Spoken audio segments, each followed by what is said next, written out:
Fala aí pessoal, beleza? Nesse vídeo hoje a gente vai fazer a resolução de Física do Enem de 2015. Para isso a gente vai usar o caderno azul. A diferença do caderno azul para o de outras cores é simplesmente a ordem das questões.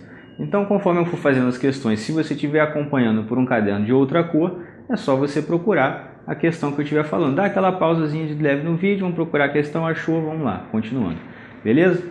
Então vamos lá. Então a primeira questão de Física do Enem 2015 é a número 49 do caderno azul, que diz o seguinte: um carro solar é um veículo que utiliza apenas a energia solar para sua locomoção. Tipicamente, o carro contém um painel fotovoltaico que converte a energia do sol em energia elétrica, que por sua vez alimenta um motor elétrico.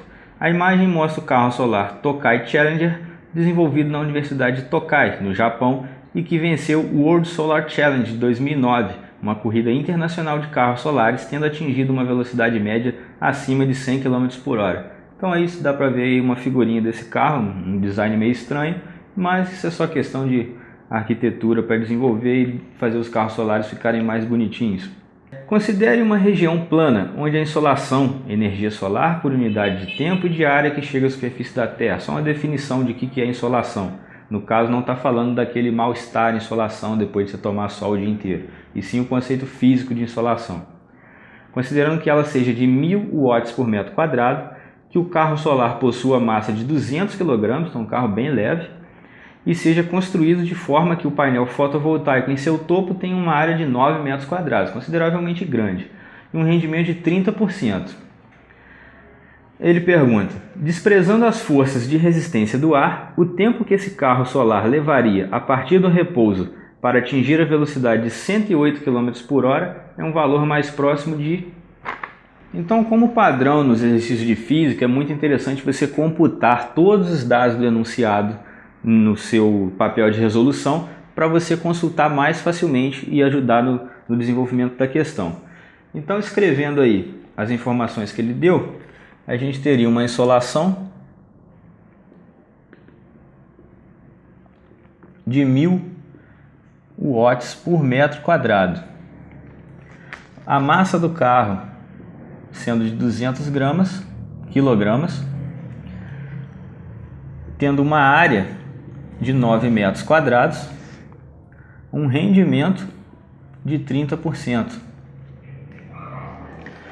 Saindo do repouso, a gente tem uma velocidade inicial de 0. E ele atingiu uma velocidade aí de 108 km por hora. É aqui que entra um grande segredo da questão, conversão de unidades. 108 km por hora, para trabalhar no Sistema Internacional de Unidades, a gente tem que passar para metro por segundo. Quando você passa de km por hora para metro por segundo, você divide por 3,6. Isso é muito importante, senão sua questão vai dar toda errada. E 108 km por hora dividido por 3,6, a gente vai ter 30 metros por segundo. Ou seja, aqui na velocidade inicial também a gente tem que trabalhar com metro por segundo. Então essa é toda a informação que o enunciado deu para a gente. Agora a gente tem que desenvolver baseado nisso. Primeiro a gente tem que descobrir a potência total que esse carro pode desenvolver com os seus 9 metros quadrados de área do painel fotovoltaico.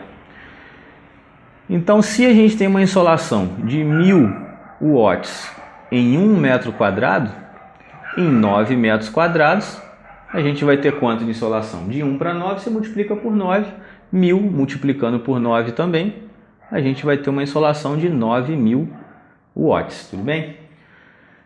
Só que esse 9.000 watts seria a potência total, mas ele disse que esse carro tem um rendimento de 30%.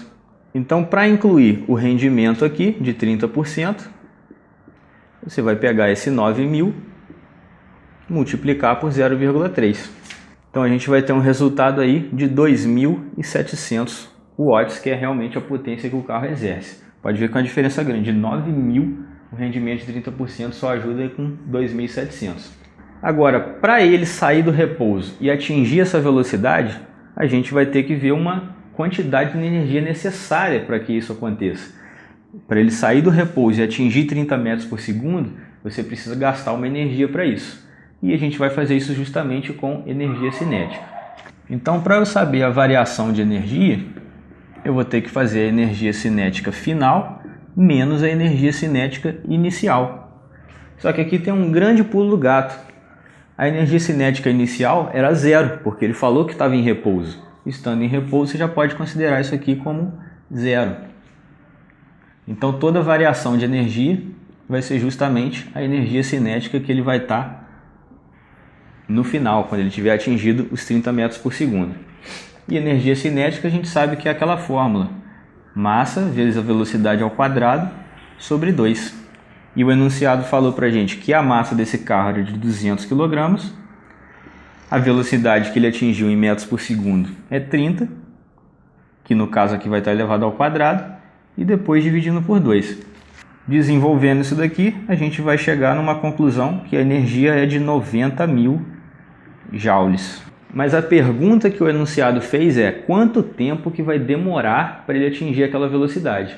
Então a gente vai facilmente jogar na fórmula da potência, que é a variação de energia dividido pela variação de tempo, que é isso aqui que a gente está buscando. Então a potência aqui vão ser aqueles 2.700 watts. A variação de energia nós calculamos 90.000 joules. Variação de tempo é aquilo que a gente está buscando. O watt tem um grande segredo aqui, que é joule por segundo. Então esse joule com esse joule a gente simplesmente vai anular, vai sobrar só o segundo, que é a unidade de tempo, a resposta do nosso problema. Então a variação de tempo vai ser 90.000 dividido por 2.700. Esse resultado aqui corresponde a 33 segundos. Tudo bem? Vamos para a próxima questão então. Agora a questão número 50. A radiação ultravioleta, UV, é dividida de acordo com 3 faixas de frequência, em UVA, UVB e UVC, conforme a figura. Essa denominação UVA e UVB é muito comum de você encontrar em rótulos de filtro solar, bem provável que você já tenha visto. Então está a figura aí mostrando a faixa de frequência de cada uma dessas radiações. Ele falou: para selecionar um filtro solar que apresente absorção máxima na faixa UVB, uma pessoa analisou os espectros de absorção da radiação ultravioleta de 5 filtros solares. Então nesse gráfico, com várias ondulações aí que você está percebendo, cada pico é referente à faixa que cada filtro solar absorve melhor. E ele está pedindo para você determinar qual filtro solar que a pessoa tem que escolher. Só que tem que escolher o que tem a melhor absorção na faixa do UVB. E segundo a nossa figura ali, a faixa do UVB está entre o 9,34 vezes 10 elevado a 14 e o 1,03 vezes 10 elevado a 15. Isso aqui é a faixa do UVB. Então como é que a gente vai determinar qual que é o filtro solar ideal? Para isso, a gente vai ter, regendo a nossa questão, aquela velha fórmula do V igual a lambda F, em que aqui nós temos a velocidade da onda, o comprimento da onda e a frequência dessa onda. O famoso vem lamber a ferida, seu professor já deve ter falado isso. Só que como esse nosso gráfico aí das ondulaçõezinhas está dando em comprimento de onda, a gente vai ter que descobrir qual é o comprimento de onda referente a essas frequências, visto que a velocidade da luz vai ser a mesma o tempo todo, o famoso 3 vezes 10 elevado a 8 metros por segundo que está aí no enunciado. Então vamos fazer primeiro para o 9,34 vezes 10 elevado a 14. Isolando o comprimento de onda nessa fórmula, nós vamos ficar com o comprimento de onda é igual a velocidade dividido pela frequência. Para esse caso, o comprimento é igual a velocidade, a gente vai considerar a da luz dada pelo enunciado, como 3 vezes 10 elevado a 8, dividido pela frequência que nós estamos usando essa aqui primeiro, 9,34 vezes 10 elevado a 14. O desenvolvimento matemático dessa questão vai nos levar a 320 vezes 10 elevado a menos 9 metros. Isso aqui é importante porque o enunciado falou que 1 nanômetro corresponde a 10 elevado a menos 9 metros. Então isso daqui, esse comprimento de onda vai ser 320 nanômetros. Isso aqui vai ser importante para nós consultarmos o gráfico. E o próximo aí, a gente vai fazer com essa frequência. Então o comprimento vai ser a velocidade da luz novamente, o 3 vezes 10 elevado a 8, dividido por essa frequência, 1,03 vezes 10 elevado a 15. Desenvolvendo a matemática disso daí, nós vamos chegar em 291 vezes 10 elevado a menos 9 metros, ou seja, 291 nanômetros. Então a faixa de comprimento de onda que se encontra o UVB está indo de 320 a 291 nanômetros. No gráfico, quando a gente for olhar, nós precisamos encontrar qual desses filtros solares tem o seu pico entre essa faixa aqui. Nós podemos ver claramente aí que é o filtro solar número 4, que é a letra B. Questão número 53. Certos tipos de superfície na natureza podem refletir luz de forma a gerar um efeito de arco-íris. Essa característica é conhecida como iridescência e ocorre por causa do fenômeno da interferência de película fina. A figura ilustra o esquema de uma fina camada iridescente de óleo sobre uma poça d'água. Isso é tipo aquilo quando você passa na rua e vê uma mancha de óleo, mas quando você meio que passa perto assim, você parece que ela tem várias cores, uma aparência de arco-íris. Com certeza você já deve ter visto isso. Parte do feixe de luz branca incidente, que está representado com o número 1, reflete na interface ar-óleo e sofre uma inversão de fase, número 2, o que equivale a uma mudança de meio comprimento de onda. A parte refratada do feixe 3 incide na interface óleo-água e sofre reflexão sem inversão de fase, número 4. O observador indicado enxergará aquela região do filme com coloração equivalente à do comprimento de onda que sofre interferência completamente construtiva entre os raios 2 e 5. Mas essa condição só é possível para uma espessura mínima da película. Considere que o caminho percorrido em 3 e 4 corresponde ao dobro da espessura E da película de óleo. E ele fala assim: expressa em termos do comprimento de onda, a espessura mínima é igual a quanto? Então tem essa figura aí, aparentemente deu um enunciado um pouco com muita informação, e aí a gente tem que interpretar um pouco melhor essa figura que está desenhada aí. Do jeito que ele desenhou, parece que os raios 2 e 5 estão um pouco distantes, mas é para você interpretar isso como o raio chegou, ele foi refratado, e como ele está voltando, ele pediu para você considerar que a ida e volta é praticamente o dobro da espessura. Então ele está indo e voltando muito próximo um do outro, quase indo e voltando na mesma direção e sentido. Esse daqui sofrendo uma inversão de fase e esse daqui não, eles continuam muito próximos. Então, mas é muito próximo mesmo. O desenho ali está um pouco gritante essa distância, mas não é para você considerar isso, tudo bem? E para essa questão a gente vai ter uma fórmula regendo ela, que seria um ΔX, que é igual a N vezes lambda sobre 2. É uma fórmula meio estranha, mas isso se dá referente à interferência. Uma parte muito importante do enunciado é que ele falou interferência construtiva. Quando a interferência é construtiva, esse N aqui, ele precisa ser ímpar. E qual é o menor número ímpar inteiro que a gente tem? Seria o número 1. E por que eu quero saber o menor número possível para esse N? Porque o menor número possível vai ser referente à espessura mínima que eu posso ter. Então vai ser justamente o número 1. Eu vou substituir o 1 nesse N. Esse ΔX se refere ao deslocamento que o raio de luz vai ter, que vai ser justamente o quê? A ida na espessura e a volta, que ele pediu para considerar como sendo simplesmente o dobro da espessura.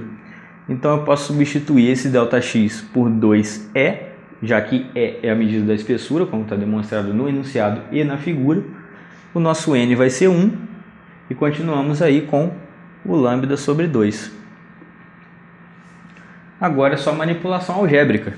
Se eu pegar o 2 daqui e passar dividindo, eu vou ficar com lambda sobre 2 dividido por 2. Isso aqui se equivale a lambda sobre 4, que está aí demonstrado na alternativa A. Agora a questão número 57. O ar atmosférico pode ser utilizado para armazenar o excedente de energia gerado no sistema elétrico, diminuindo seu desperdício, por meio do seguinte processo. Água e gás carbônico são inicialmente removidos do ar atmosférico e a massa de ar restante é resfriada até menos 198 graus Celsius. Presente na proporção de 78% dessa massa de ar, o nitrogênio gasoso é liquefeito, ocupando um volume 700 vezes menor. A energia excedente do sistema elétrico é utilizada nesse processo, sendo parcialmente recuperada quando o nitrogênio líquido exposto à temperatura ambiente entra em ebulição e se expande, fazendo girar turbinas que convertem energia mecânica em energia elétrica. E ele está perguntando o seguinte: no processo descrito, o excedente de energia elétrica é armazenado pelo quê? Pois então, o que tem que ficar entendido nessa questão é que esse gás está sofrendo um trabalho, eles estão exercendo um trabalho em cima desse gás. Quando você realiza um trabalho em cima de um gás, a energia excedente do sistema fica armazenada nele. E nesse gás, quando ele for se expandir, ele vai liberar essa energia. Liberando essa energia podendo ser de diversas formas, que nesse caso vai ser a energia mecânica que vai girar essa turbina para gerar energia elétrica. Então isso está indicado aí na alternativa C. Questão número 63. Uma pessoa abre sua geladeira, verifica o que tem dentro e depois fecha a porta. Em seguida ela tenta abrir a geladeira novamente, mas só consegue fazer isso depois de exercer uma força mais intensa do que a habitual. Aí ele pergunta: a dificuldade extra para reabrir a geladeira ocorre por quê? Então, bem provável que já tenha acontecido isso com você. Você vai, abre a geladeira, pá, olhou o que tem dentro, sei lá o que você fez, fechou a porta. Ah, mas eu quero abrir de novo. Assim que você tenta abrir, você vê que parece que ela ficou mais pesada, você precisa fazer uma força maior para abrir. Dependendo do refrigerador que você estiver usando, se por exemplo for um freezer de muita potência, às vezes parece que ele cola mesmo, você vai fazer muita força e ele não vai abrir. Bem provável que já tenha acontecido isso com você. E ele está perguntando por que acontece isso. Por que isso vai acontecer? Assim que você abre a geladeira, o ar que está frio recebe energia de fora. Ele pode sair e entrar um ar quente também. E assim que você fecha, o que a geladeira faz? Ela resfria as coisas. E se você fechou, aquele novo ar quente que está ali dentro vai tentar ser refrigerado pela geladeira de uma maneira o quê? Isovolumétrica. E quando você tenta retirar energia de uma maneira isovolumétrica, por que isovolumétrica? Isovolumétrica é quando você não altera o volume. Você não vai alterar o volume da geladeira, ela sempre vai ter aquele volume de si própria. Quando você tenta resfriar alguma coisa isovolumetricamente, ou seja, retirar a energia de um sistema que está isovolumetricamente variando, você vai acabar diminuindo a pressão interna. Diminuindo a pressão interna da geladeira, acaba requerendo que você faça mais força para você abrir, já que fora a pressão externa, no caso seria atmosférica, vai estar maior do que aquela, então vai exigir muito mais força. Isso está sendo dito aí na alternativa D. Agora a questão número 64, número bonito. Uma análise criteriosa do desempenho de Usain Bolt na quebra do recorde mundial dos 100 metros rasos mostrou que, apesar dele ter sido o último dos corredores a reagir ao tiro e começar a correr, seus primeiros 30 metros foram os mais velozes já feitos em um recorde mundial, cruzando essa marca em 3,78 segundos, chupa flash. Até se colocar com o corpo reto, foram 13 passadas, mostrando sua potência durante a aceleração, que é justamente o momento mais importante da corrida. Ao final desse percurso, Bolt havia atingido a velocidade máxima de 12 metros por segundo. Então 12 metros por segundo é muito rápido. O Bolt correndo não consegue acompanhar o Pokémon GO aí. E ele está perguntando, supondo que a massa desse corredor seja igual a 90 kg, o trabalho total realizado nas 13 primeiras passadas é mais próximo de quanto? Então nunca deixe de fazer o velho procedimento de computar as informações do enunciado.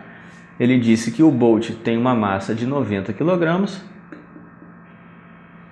e ele atingiu uma velocidade de 12 metros por segundo, saindo do repouso, velocidade inicial igual a zero.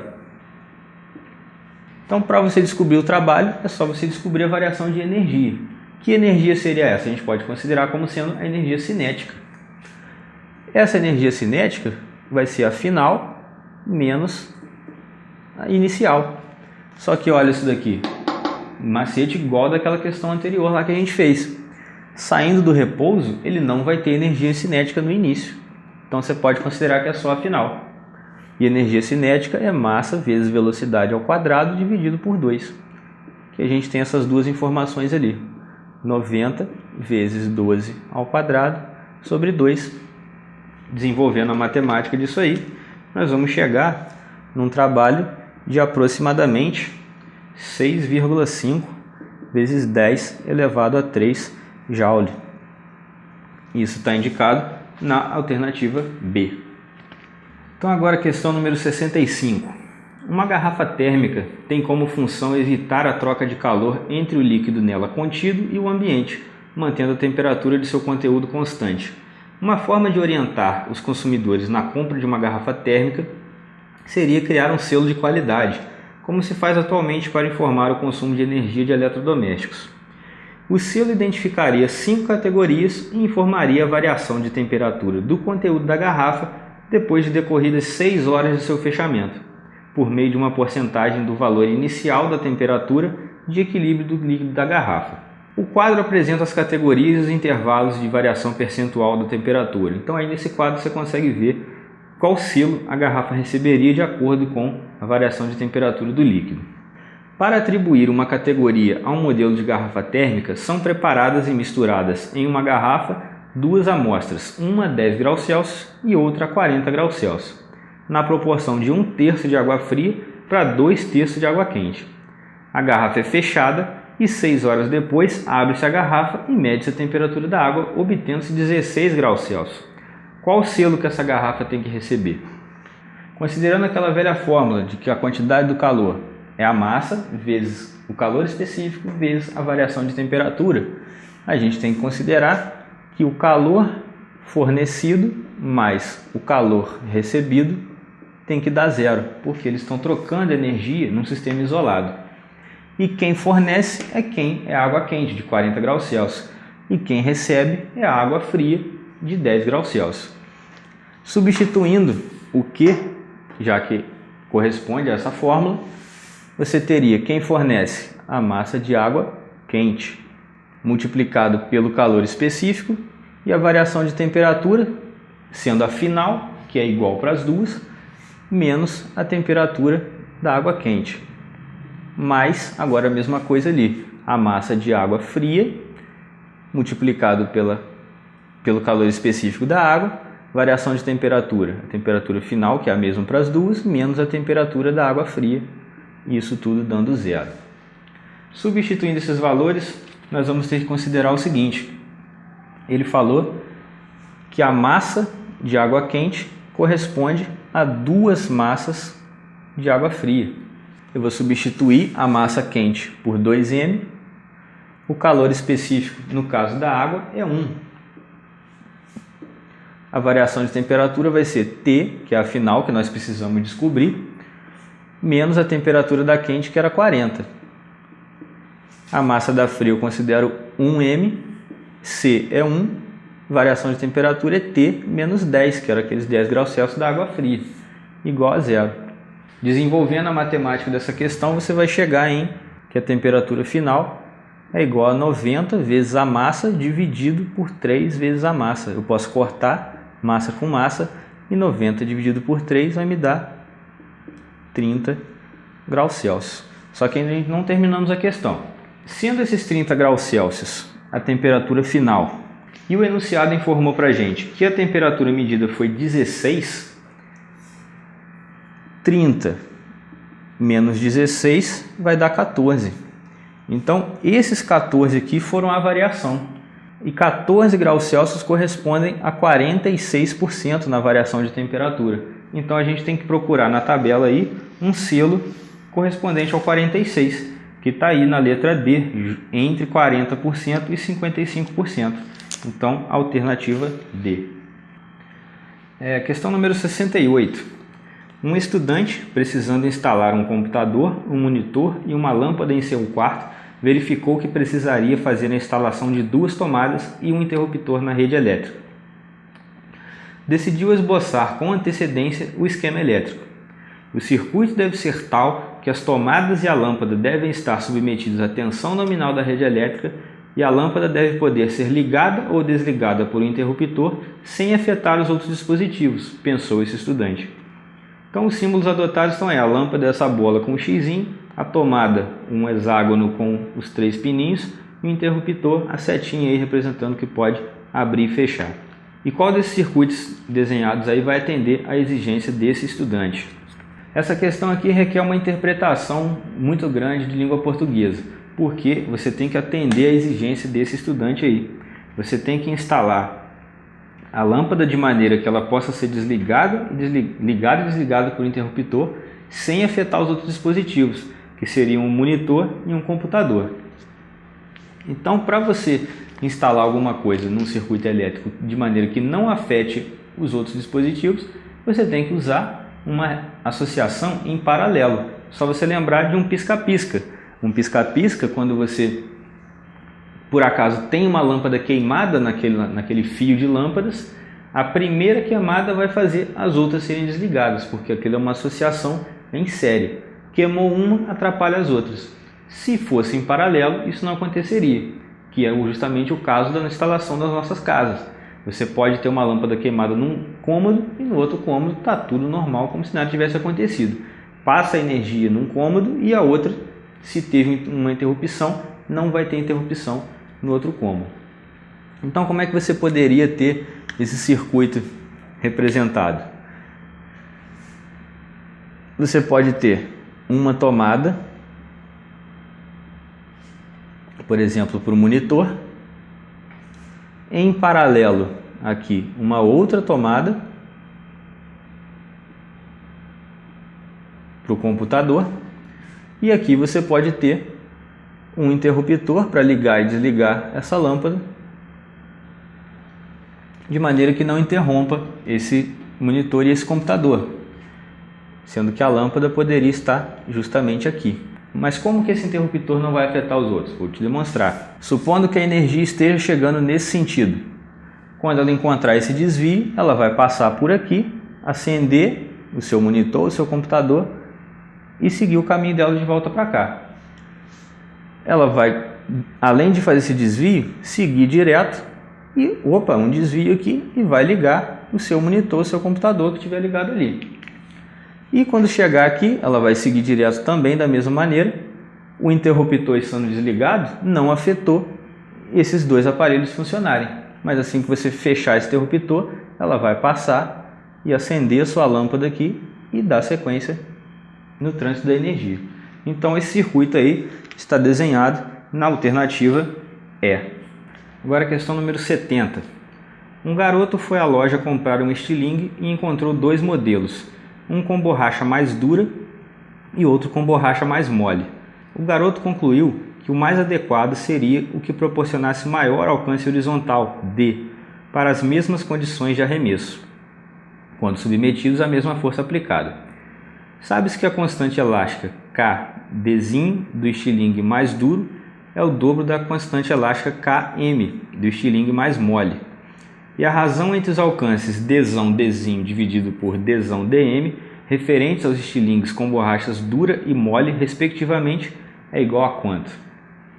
Então, regendo essa questão aí, a gente vai ter a fórmula F igual a Kx, que isso aqui é referente à força elástica, K sendo a constante elástica e X o deslocamento num puxão elástico. Fazendo uma diferenciação aqui entre a borracha dura e a borracha mole, a gente tem F igual a K dxd e para mole F igual a K mxm. Só que o mais importante é o que o enunciado falou. A constante da dura é o dobro da constante da mole. Então, Kd é igual a 2Km. E como a gente está usando os estilingues aplicando uma mesma força, seja ele duro ou seja o mole, a gente pode considerar que essas forças são iguais. Nisso podemos igualar esses 2 termos.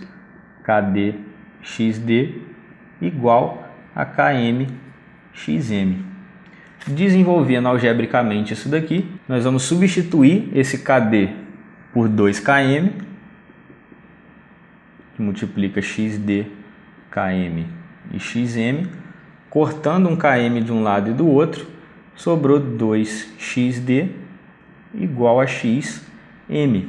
Então a gente vai ter aqui que XD corresponde a XM sobre 2. Isso vai ser importante quando a gente vier usar a fórmula da energia potencial elástica, que é Kx ao quadrado sobre 2. De novo, a gente vai ter que diferenciar da dura para mole. Fazendo a substituição aqui, para a dura,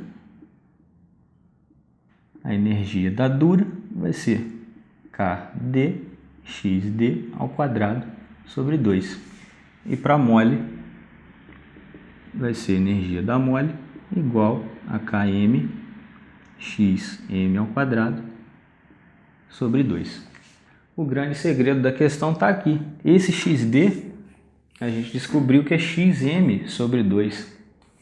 Então, nós ficaríamos com um KD multiplicando um XM dividido por 2 ao quadrado. Dividido por 2 ainda. Fazendo a manipulação algébrica disso tudo aqui, você vai chegar em energia da dura igual a Km xm ao quadrado sobre 4. Compara a energia da dura com a energia da mole. Dividido por 2 e dividido por 4. Então, essa é o dobro dessa. Se a energia da mole é o dobro da energia da dura, o alcance da mole vai ser o dobro do alcance da dura. Então, a distância D da dura tem que ser multiplicada por 2 para se equiparar à distância da mole. Ou seja, D da dura dividida por D da M é igual a 1 sobre 2. Isso está marcado aí na alternativa B. Agora, questão número 75. Será que uma miragem ajudou a afundar o Titanic? O fenômeno óptico conhecido como Fata Morgana pode fazer com que uma falsa parede de água apareça sobre o horizonte molhado. Quando as condições são favoráveis, a luz refletida pela água fria pode ser desviada por uma camada incomum de ar quente acima, chegando até o observador vinda de muitos ângulos diferentes. De acordo com estudos de pesquisadores da Universidade de San Diego, uma fata morgana pode ter obscurecido os icebergs da visão da tripulação que estava a bordo do Titanic. Dessa forma, a certa distância, o horizonte verdadeiro fica encoberto por uma névoa escurecida, que se parece muito com as águas calmas no escuro. Então, segundo os pesquisadores, o fenômeno óptico que provoca a fata morgana é qual? Então, tentando desenhar uma fata morgana aqui meio mal e porcamente, nós teríamos a água fria,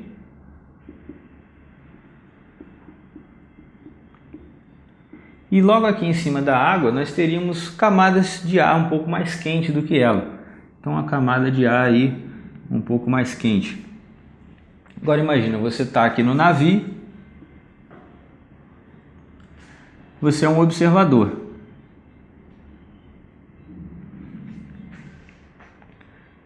O raio de luz que estiver saindo daqui, quando ele começar a encontrar uma camada de ar um pouco mais quente, ele vai sofrer um desvio, porque ele está saindo de algo mais denso para algo menos denso. Então ele vai sofrer um ligeiro desvio, depois ele sofre um outro ligeiro desvio, depois sofre mais um desvio. De maneira que cada desvio possa transportar uma informação de luz diferente para quem estiver aqui observando, parecendo realmente que tem mais camadas de água, podendo obscurecer, por exemplo, aí que ele deu um iceberg que esteja aqui. Então, qual é o nome dado para esse desvio do raio de luz quando ele vai de um meio menos denso para um mais denso ou vice-versa? Esse seria o fenômeno da refração, que está marcado aí na alternativa B. Questão número 79. As altas temperaturas de combustão e o atrito entre suas peças móveis são alguns dos fatores que provocam o aquecimento dos motores a combustão interna. Para evitar o superaquecimento e consequentes danos a esses motores, foram desenvolvidos os atuais sistemas de refrigeração, em que um fluido arrefecedor com propriedades especiais circula pelo interior do motor, absorvendo o calor, que ao passar pelo radiador, que é aquela peça que fica lá na frente do carro, entre os faróis, é transferido para a atmosfera. E ele está te perguntando, qual propriedade o fluido arrefecedor deve possuir para cumprir seu objetivo com maior eficiência? Então isso aqui a gente pode ilustrar facilmente com uma situação parecida com a da praia. Se você já foi na praia, você já deve ter percebido o seguinte: quando você pisa na areia, supondo que seja durante o dia, você pisa na areia e você sente ela muito quente. E assim que você pisa na água, você sente ela muito fria. O que pode parecer um pouco estranho, já que as duas estão ali, um do lado da outra, areia e água, recebendo a mesma energia do sol daquele lugar. Então por que uma esquenta muito e outra esquenta pouco? Isso é devido ao fato de que a água tem um calor específico muito alto. Então ela demanda receber muito mais energia para aquecer do que a areia. Então é essa característica que o fluido arrefecedor aí dos motores, dos water cooling, por exemplo, se você tem um computador muito potente, recomendo que você use um water cooling, que é um sistema de água que vai passar por dentro do seu gabinete para resfriar melhor. Porque a água e esse fluido arrefecedor do carro, ele precisa ter um calor específico muito alto, porque ele recebe muita energia sem se aquecer facilmente e, consequentemente, também perde essa energia. E isso está escrito aí na alternativa A. Número 82 agora. Em um experimento, um professor levou para a sala de aula um saco de arroz, um pedaço de madeira triangular e uma barra de ferro cilíndrica e homogênea. Ele propôs que fizessem a medição da massa dessa barra utilizando esses objetos. Para isso, os alunos fizeram marcações na barra, dividindo em 8 partes iguais, e em seguida apoiaram-na sobre a base triangular com o saco de arroz pendurado em uma das extremidades, até atingir o equilíbrio, de acordo com essa figura que está aí. Então é muito importante nessa figura você perceber quantos segmentos da barra tem de cada lado. E o que você vai precisar fazer aqui agora é perceber o seguinte: eu tenho 5 kg pendurado e isso está em equilíbrio. Eu tenho 3 segmentos aqui e eu vou considerar 3 segmentos aqui também. Mas sobrando 2, o que você vai ter que fazer? Considerar que o centro de massa está aqui. O centro de massa de 2 segmentos. E quanto seria a massa desses 2 segmentos? A distância do saco de arroz aqui seriam 3. Nesse caso, eu vou ter que considerar que a distância são 4, porque o centro de massa está justamente aqui no 4º segmento. Fazendo uma proporcionalidade, eu teria 5 vezes 3, que é igual a 4 vezes m. Desenvolvendo a matemática disso aqui, nós chegaremos em um m que é igual a 3,75. Só que esse m corresponde a 2 segmentos. Se eu chamar um segmento de x, o outro também vai ter que ser. Ele disse que dividiu a barra em 8 segmentos iguais. Então, m é igual a 2x, cada segmentozinho. Se m é 3,75, eu vou ter que dividir isso por 2 e eu vou descobrir que a massa de um segmento corresponde a 1,875. Só que a massa da barra são 8 segmentos, 8 vezes x. Então a massa da nossa barra aí vai ser 8 vezes 1,875, que dá um total de 15 kg. Está escrito 15 kg na alternativa E. Questão número 85, estamos quase acabando. Entre os anos de 1028 e 1038, Al-Hasan ibn al-Haytham, eu não sei ler árabe, não sei o nome desse cidadão, que viveu entre 965 e 1040 d.C., escreveu sua principal obra, o Livro da Óptica, que, com base em experimentos, explicava o funcionamento da visão e outros aspectos da ótica, por exemplo, o funcionamento da câmara escura. O livro foi traduzido e incorporado aos conhecimentos científicos ocidentais pelos europeus. Na figura retirada dessa obra, essa figura que você pode ver aí embaixo, é representada a imagem invertida de edificações em um tecido utilizado como anteparo.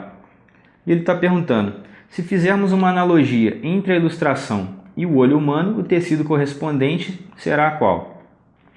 Nessa ilustração, ele está mostrando aí que se um objeto tiver o seu raio de luz passando por um orifício, ele vai ser representado lá no anteparo de uma maneira invertida, famoso de cabeça para baixo. Isso vai acontecer também no olho humano.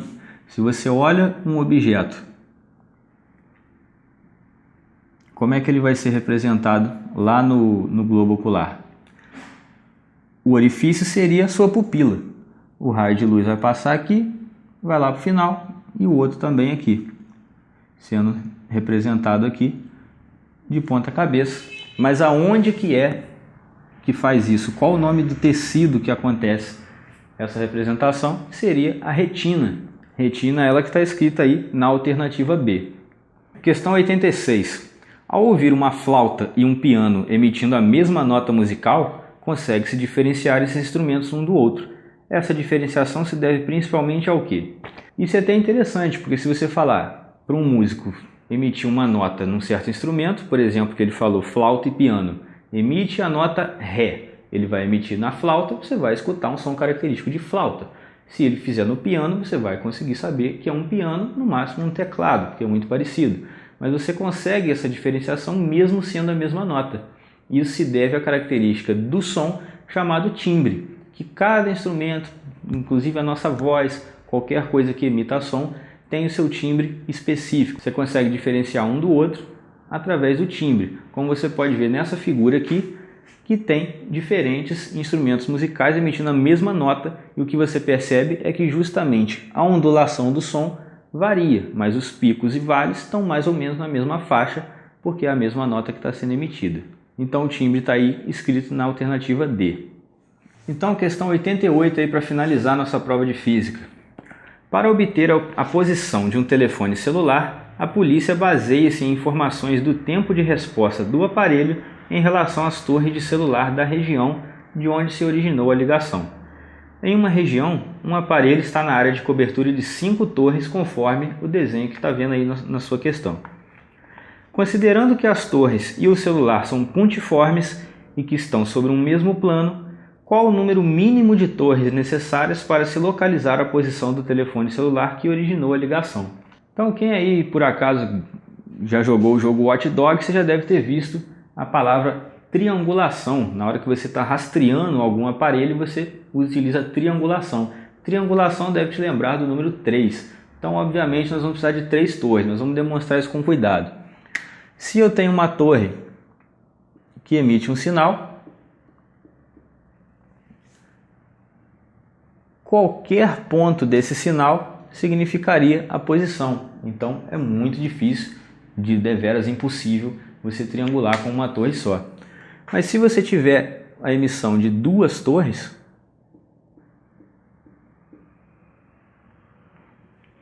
com 2 torres você teria o quê?